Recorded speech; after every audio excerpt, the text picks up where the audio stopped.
Although his 5 books in the Hitchhiker's Guide series were among the best-selling novels in history, Douglas Adams suffered throughout his career from writer's block. Publishers would lock him in hotel rooms with his word processor as the 5th anniversary of Missed Deadline passed. When he died, Adams had been working for 9 years on a 3rd book in his science fiction detective series about Dirk Gently.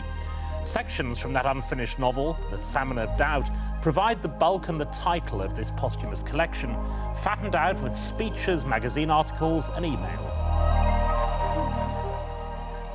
The last book by Douglas Adams. Philip Hensher, a book he knew nothing about. Does it help us to know him? Well, I'm a great fan of Douglas Adams. I think he's the one thing that proves that the English are interested in novels of ideas.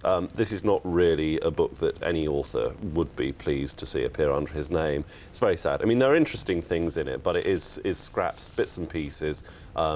Really me and my spoon at some point. And the novel itself, you can see that it might in the end have got to be something interesting, but it's more frustrating than anything else to have it here.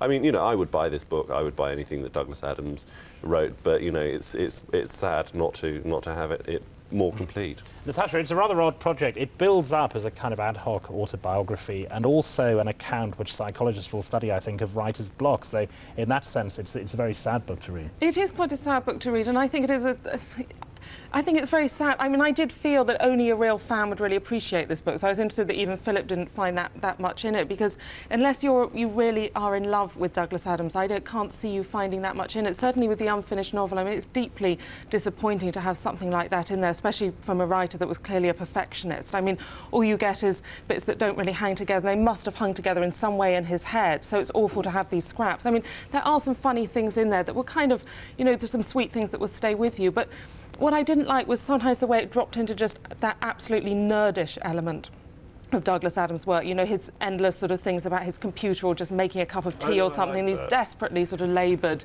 jokes on technology and so on, and I found that just too off-putting for words. Bonnie?